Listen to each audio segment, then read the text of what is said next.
esta tarde, en la cual vamos a estar conversando nuevamente sobre las herramientas que hemos dispuesto a través de ir recopilando, analizando, simplificando, modelando, etcétera, etcétera, ¿no? Ah, ok, gracias, Belki. Belki me dice aquí que sí, que me ve claramente. Bueno, entonces lo único es que yo no me veo, pero lo importante es que me vean ustedes.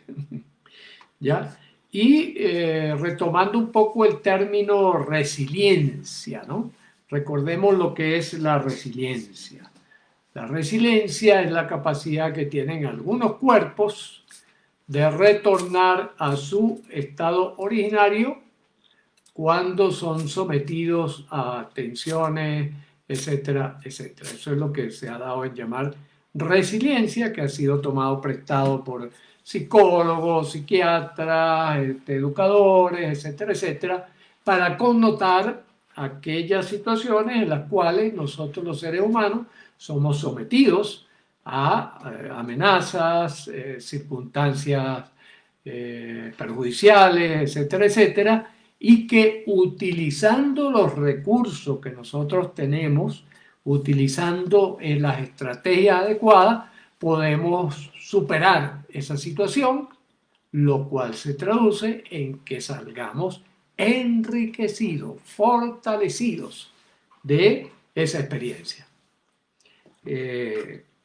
Paradigma indudable de lo que es la resiliencia es el caso del famoso psiquiatra Víctor Frank, que Víctor Frank logró sobrevivir a su estadía en uno de los campos de concentración nazi, gracias precisamente al diseño de estrategias adecuadas que permitieron que él podía salir fortalecido de esa situación de tensión, de presión, de maltrato que estaba recibiendo mientras estuvo allá y que después le fue útil para diseñar toda una estrategia terapéutica fundamentada en darle sentido a lo que realizamos en la vida.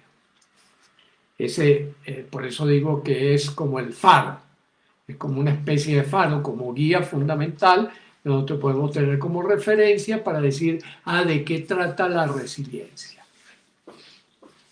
La lectura que hacemos desde Neurocódex con respecto a la resiliencia, ya ustedes conocen que se fundamenta en nuestra personalidad, el diseño de nuestra personalidad entendida como un sistema complejo en donde interactúan para producir determinados resultados fundamentalmente 4 memorias, que son las que solemos recoger en este modelo de Lego, donde mostramos de una manera sencilla, pero lo que esos componentes son capaces de hacer.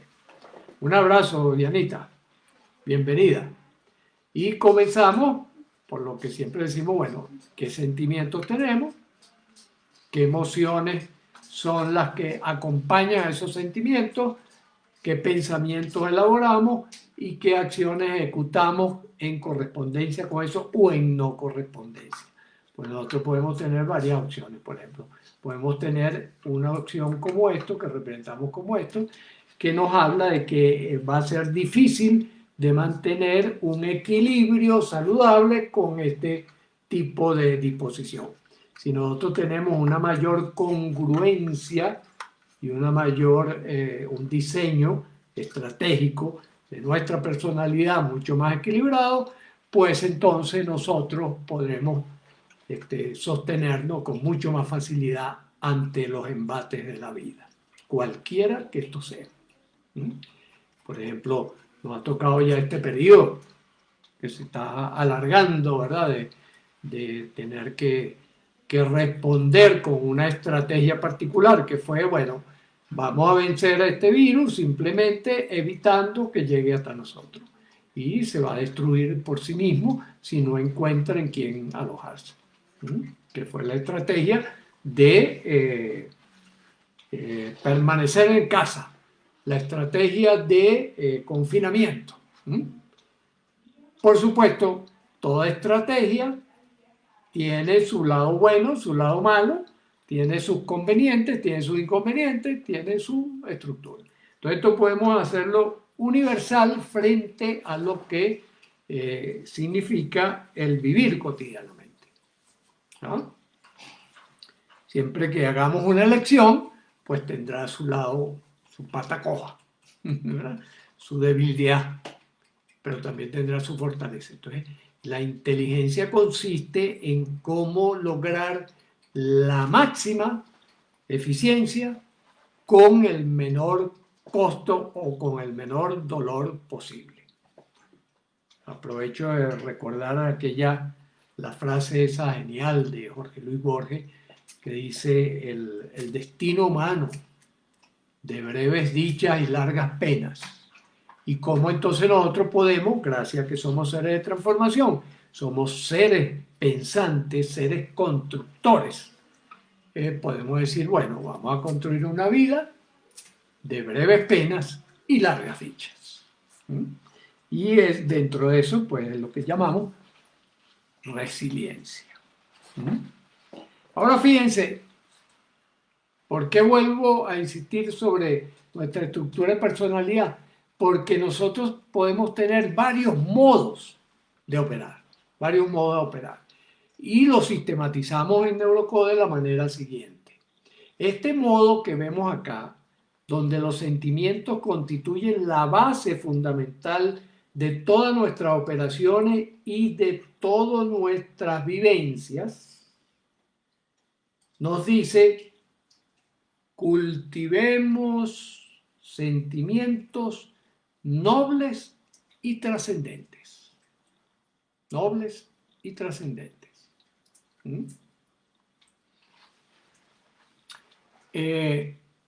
Emociones, gerenciemos las emociones de tal manera que sean compatibles con esos sentimientos. Por ejemplo, vamos a poner por caso. Yo deseo ser una persona que deje un mensaje de solidaridad, un mensaje de trascendencia, un mensaje que perdure en el tiempo, incluso más allá de la duración de mi pasantía en este planeta. ¿Ya? Esos sentimientos se llaman amor, esos sentimientos se llama misericordia, ese sentimiento se llama compasión, esos sentimientos se llaman solidaridad. En síntesis, solidaridad. ¿Cuáles son las emociones que corresponden a esos sentimientos? Bueno, en primer lugar, ternura. ¿Qué es la ternura? Esa conmoción, esa conmoción que yo experimento frente a una persona o frente a una situación de sobrecogimiento, de cuidado, de protección. Entonces, ternura. Empatía. Ok, otro sentimiento importante, sentimiento relacional, otra emoción de relación. La empatía, el sentir lo que siente el otro, y entonces el otro, si está en buen estado, yo experimento alegría y experimento compatibilidad. Si la persona es un sufriente, alguien que está sufriendo, entonces experimento la compasión crece y yo, mi sentimiento de empatía de repente me llevan a sentir la tristeza, la solidaridad con él, y por lo tanto de esa tristeza digo, bueno, con curiosidad y con sorpresa, cómo yo apoyo, ayudo, asisto a esa persona. Entonces, fíjense, hay una correspondencia entre los sentimientos y las emociones. Ese me lleva a elaborar pensamientos congruentes con estas dos cosas. Entonces, ¿Qué ideas se me ocurren para expresar, por ejemplo, esa solidaridad, para expresar ese amor, para expresar esa empatía? Entonces digo, bueno, entonces yo a esta persona le voy a brindar una recomendación, por ejemplo, de alimentación, una recomendación de corazón, una recomendación que lo ayude a, si está en sufrimiento, salir del sufrimiento, ir al gozo, y si está en el gozo, de celebración. Entonces, por ejemplo, ven a mi casa y nos comemos una buena comida, te invito a una buena comida, te invito un buen vino, compartimos, nos reímos, disfrutamos, gracias a que yo planifiqué con mi mente lo que es mi empatía, mi ternura, mi solidaridad. Y la acción es que entonces te llamo por teléfono, te digo, vente esta tarde o vente, ¿cuándo estás disponible? El fin de semana, ok, mira, voy a hacer aquí una parrillada, una barbecue, una cosa de esa, y vente, y bueno, ¿qué me llevo? Bueno, lo que tú quieras, tráete una botellita de vino, ¿no? O cualquier cosa y tal. ¿Ya? Entonces, fíjense, aquí hay un trabajo de congruencia con un sentido de ir más allá de mi ombligo y de ir más allá en una expresión de solidaridad con el otro. Eso es lo que se conoce como altruismo. Es decir, alter, el otro, forma parte de mis planes elaborados, ¿verdad? Con el pensamiento, y forma parte de mis planes afectivos, ese, y por lo tanto forma parte de mis planes motores. Esto es lo que llamamos el modo SEPA, sentimiento, emociones, pensamiento, acciones. El modo SEPA, y por eso es que nosotros llamamos al programa Sepa Vivir Plenamente en 4D. ¿Por qué 4D? Por las 4 dimensiones que en algunas oportunidades ya hemos mencionado, que son la dimensión, primero, social, el vínculo, que es lo que permite que yo sea quien soy. Recordemos el concepto de Ubuntu. Yo soy en la medida que otros me reconocen como el tal que soy. Y eso es lo que le da base a la tribu como unidad fundamental de la existencia humana, la tribu. No es el individuo, es la tribu, la unidad fundamental de existencia de lo humano. Ahora, este es el modo, como decíamos, este es el modo saludable. Pero, ¿qué ocurre cuando, por ejemplo, nosotros somos presa de las emociones? Cuando somos presa del me gusta y me gusta en este instante, no que me gusta porque me conecta con lo trascendente, me conecta con ese otro mundo, el mundo espiritual, el mundo que va más allá de mí mismo, o me conecta con el mundo material, en otra parte del mundo, ¿verdad? O la versión que yo tengo, el mundo mental, la versión interna que yo tengo de lo que es la vida y de lo que es el mundo, que es mía, es privada, es única, es intransferible. Pero que me sirve de base para yo proyectar los nexos con las otras 3 dimensiones. Eso es lo que llamamos la personalidad. Ahora, ¿qué ocurre cuando es la emoción?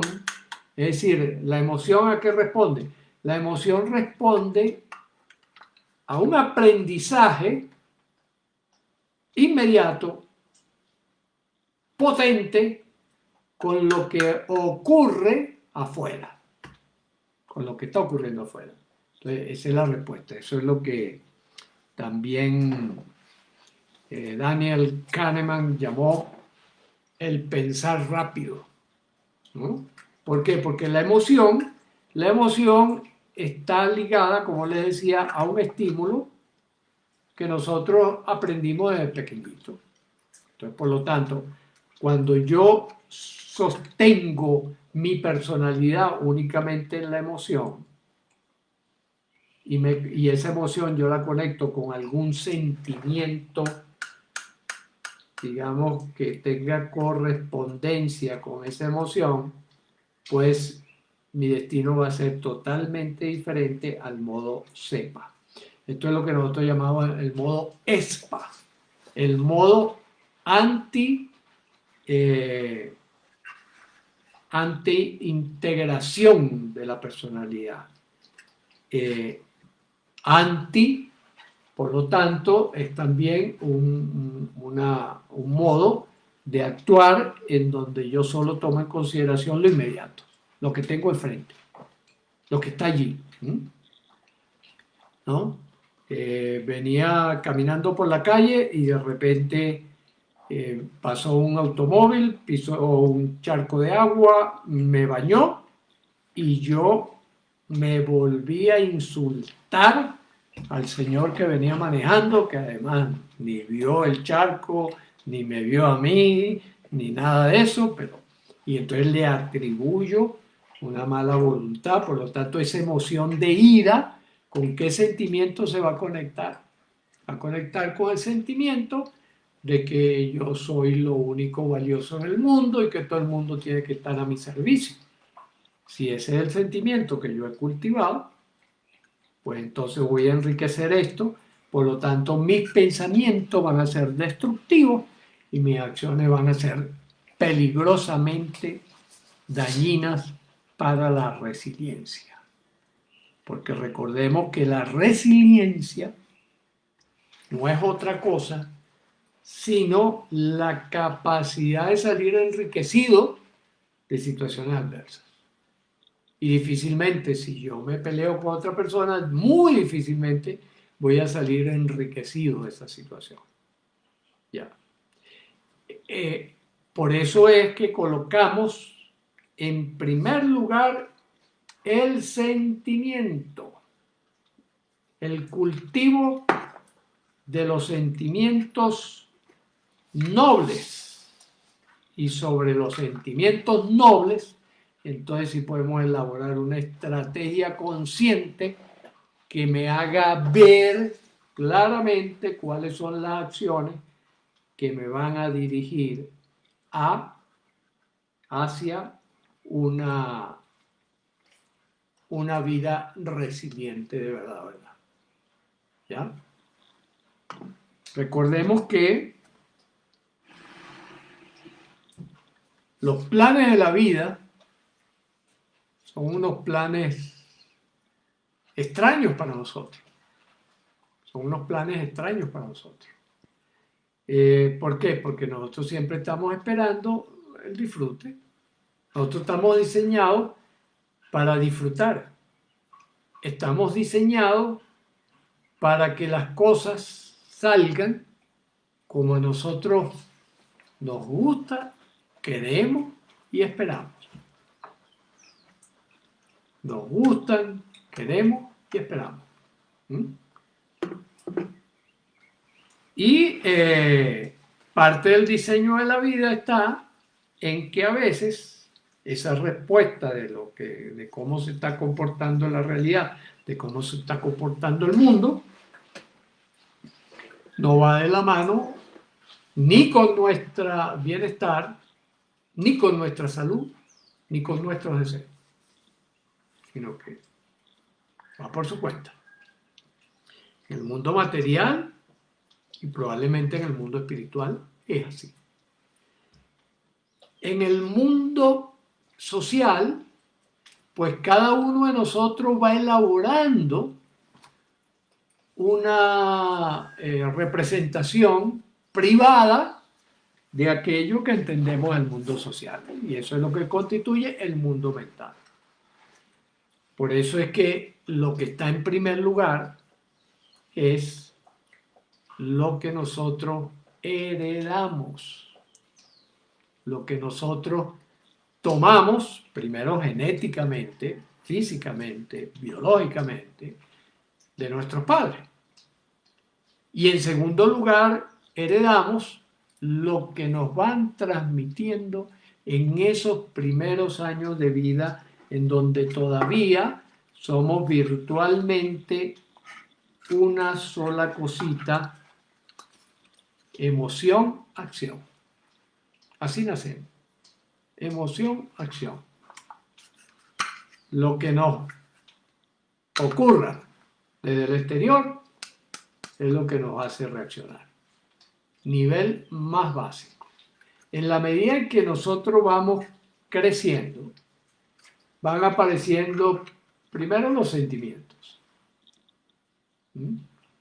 Ya es como que esa emoción primaria se va convirtiendo en sentimiento en la medida en que nosotros vamos viviendo. Entonces empieza a aparecer, por ejemplo, si lo que nos constituye es alegría y ternura, vamos desarrollando sentimientos de amor.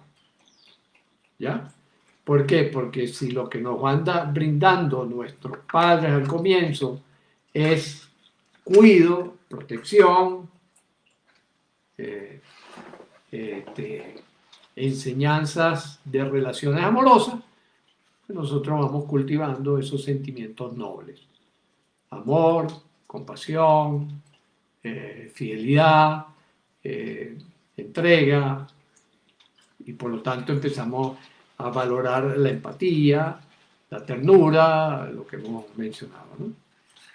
En la medida en que seguimos avanzando, esta acción que nos vuelve a conectar, que nos reconecta con los sentimientos, y en la medida en que vamos desarrollando sobre todo eso que llamamos lenguaje, va apareciendo el pensamiento como la gran guía hacia la acción. Como la gran guía para la acción. Y así se va entonces estructurando nuestra personalidad.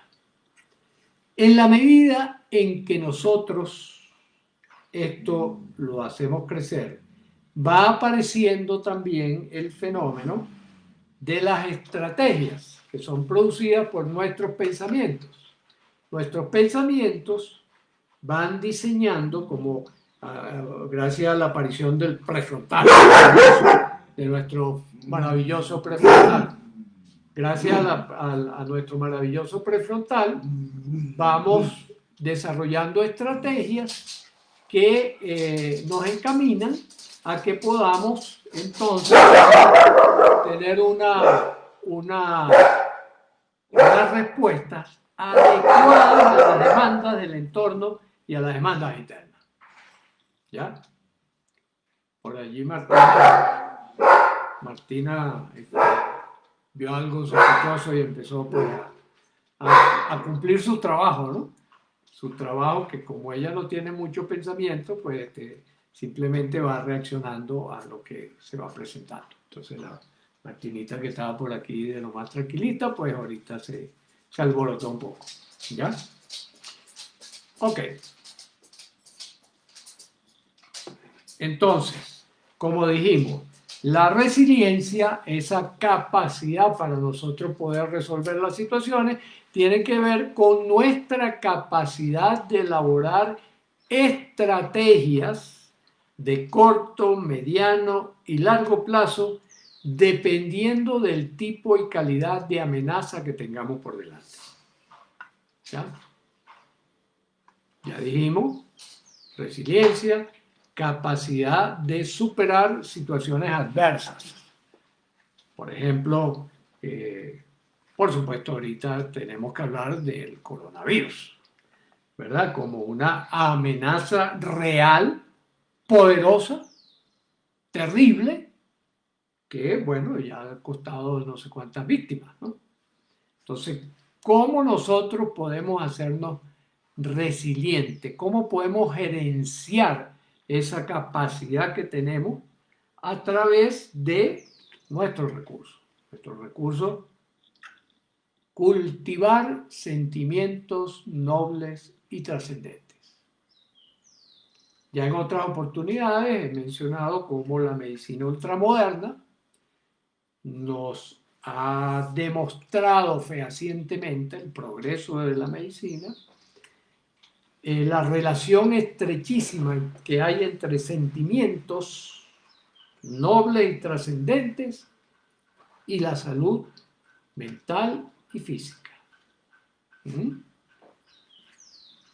Recientemente vi un video de Matthew Ricard, cual recomiendo, es uno de estos videos que saca el Banco de Bilbao de España, donde entrevista o muestra cortos sobre personajes que nos dicen cosas muy interesantes y muy importantes.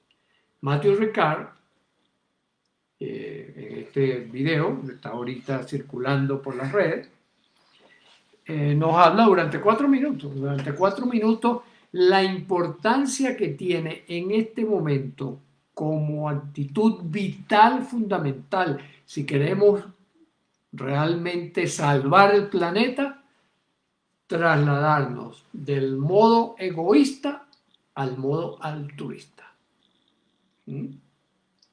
Esa estrategia.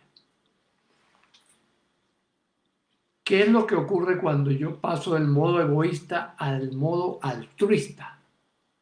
Subo un escalón en la dignidad humana. Subo un escalón, subo una grada en lo que puede ser la esencia de la existencia humana. Recuerden que hace ratico les dije, la unidad funcional de lo humano es la tribu, no es el individuo, es la tribu. ¿Por qué? Porque ese tejido que crea la tribu es lo que hace que cada uno de los miembros tenga fortaleza. O sea, si yo dejo este dedo solo, ¿verdad? Para, por ejemplo, aguantar el brazo, tiene muy poca fuerza.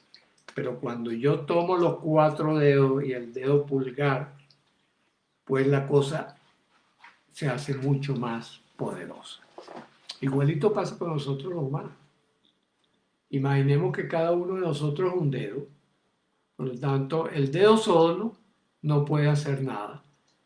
Cada dedo, dependiendo de cómo se alía con los otros dedos, va a poder hacer más o menos cosas, incluso las dos manos. Entonces nosotros somos como dedos. Esto es importantísimo para la resiliencia.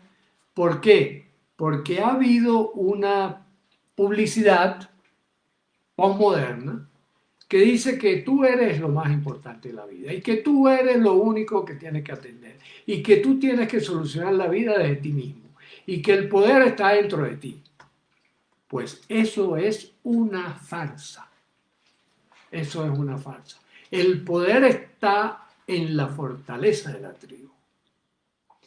Y es parte de la gran tragedia que estamos viviendo en este momento, donde fíjense, históricamente la humanidad,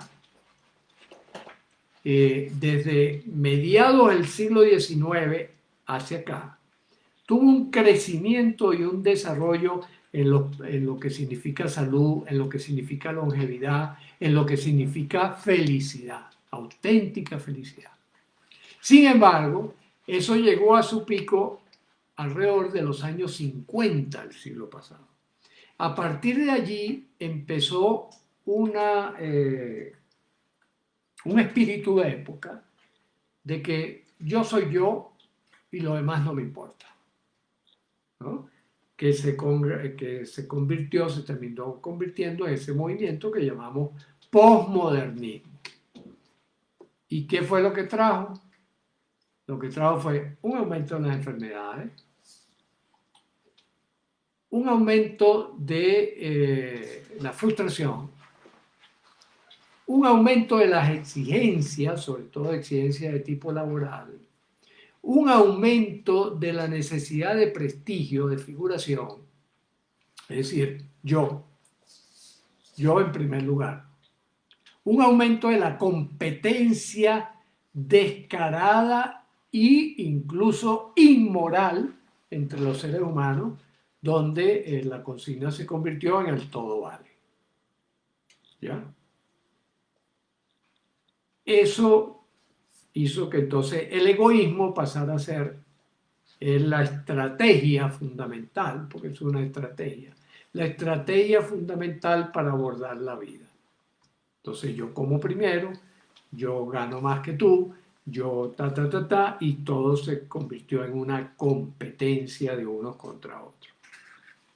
Ahora nos hemos dado cuenta que eso fue una desviación del verdadero sentido de la vida, donde, insisto, la tribu conforma el núcleo fundamental. Así como durante un tiempo se dijo que la familia es el núcleo fundamental de la sociedad, la sociedad es el núcleo fundamental de cada uno de nosotros. Podemos decir ahora, ¿ya? En ese sentido es que tenemos que trasladarnos del egoísmo al altruismo, como nos lo sugiere nuestro querido Matthew Ricard, ¿no? Que no sé si todos saben que Matthew Ricard fue la persona que logró el mayor puntaje en los índices de felicidad que la psicología positiva diseñó como modelo para ir tras la felicidad, ¿no? Y entonces es interesante, búsquenlo Matthew Ricard, ya se lo voy a anotar acá, para que disfruten de ese micro, para que puedan disfrutar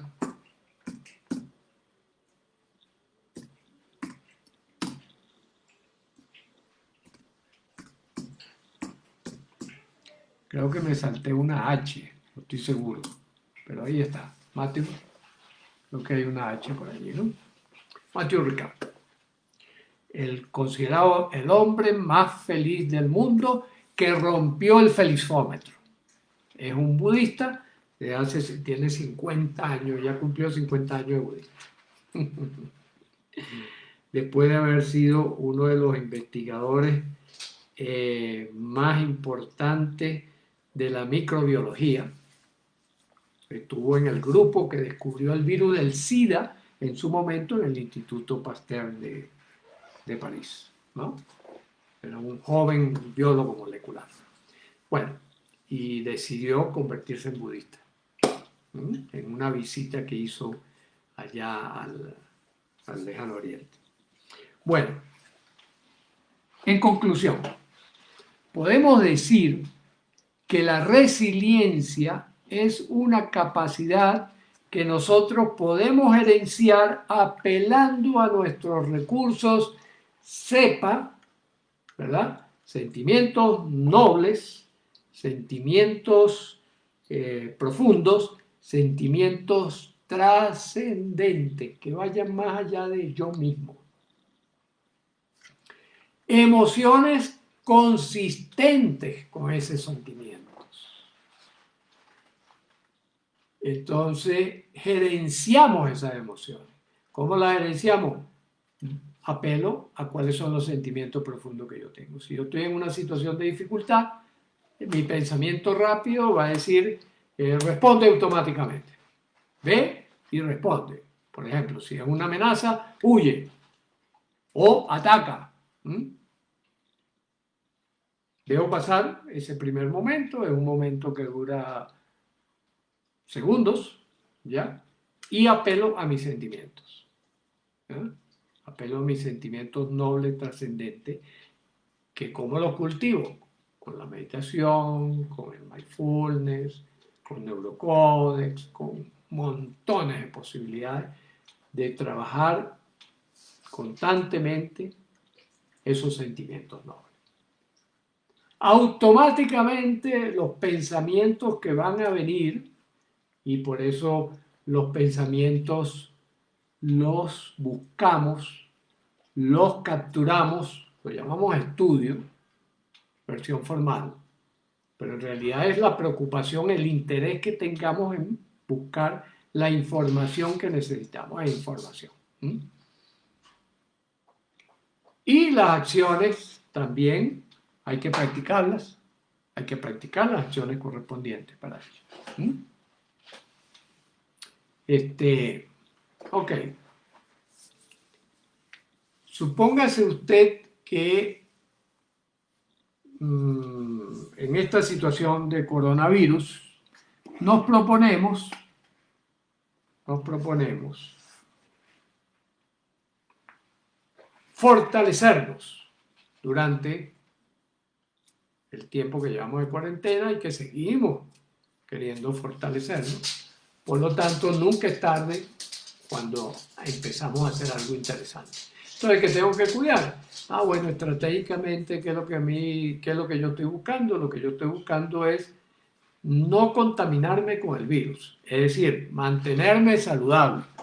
Entonces ya sabemos, y le dedicaremos también otras oportunidades a esto: alimentación, ejercicio, buen sueño, conversaciones poderosas, búsqueda de información a través de la web, y vigilancia permanente de ese cultivo. Vigilancia permanente de ese cultivo. Esa es la gran clave, ¿no? Esa es la gran clave para que entonces nosotros podamos salir resilientes de toda esta situación que estamos viviendo y de las que vengan también. Nosotros solemos llamar a esto vivir en modo médico o médico. Ya también lo hemos conversado en algunos de los encuentros anteriores, ¿verdad?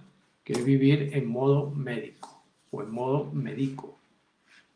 Significa mejoramiento dinámico continuo, vigilancia permanente. ¿Cómo logramos la vigilancia permanente? A través de los 5 grandes pasos hacia la auténtica felicidad. En primer lugar, propósito. Volvemos. Propósitos conectados con sentimientos nobles, profundos y trascendentes. Entonces, mi propósito, en primer lugar, está el propósito después que ya yo me haya ido. ¿Para qué me voy a ocupar de 100 años? Un ejemplo que ponía Matthew Ricard en esa mini charlita que dio, ¿no? Como les recuerdo, 4 minuticos nada más, búsquenlo.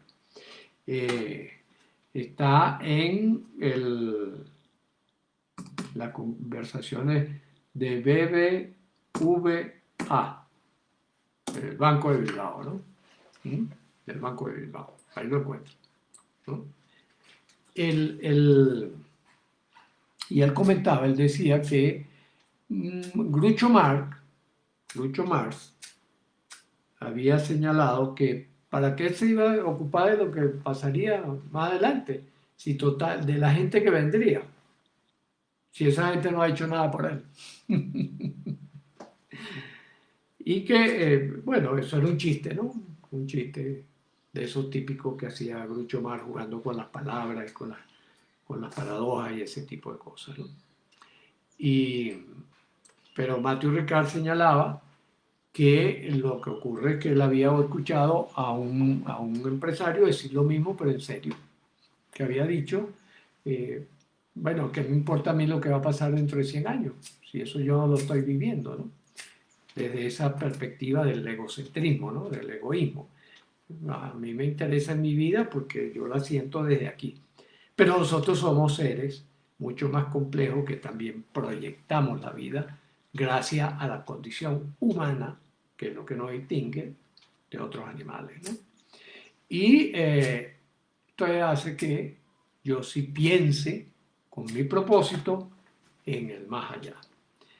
Después, propósito, recursos. Segundo lugar, recursos. ¿Cuáles son los recursos? La estrategia que puedo diseñar a partir de entender la personalidad como un todo. Tercer lugar, cuido. Tengo que cuidar estas dos cosas. Tengo que cuidar los recursos y tengo que cuidar el propósito. Cuarto, mantenimiento. También no solo cuido, sino darle también mantenimiento, porque, como decimos, todo se deteriora. Entonces, por ejemplo, ¿cuál es el mantenimiento que le podemos dar a los sentimientos? Con la meditación. Lo mejor, la meditación.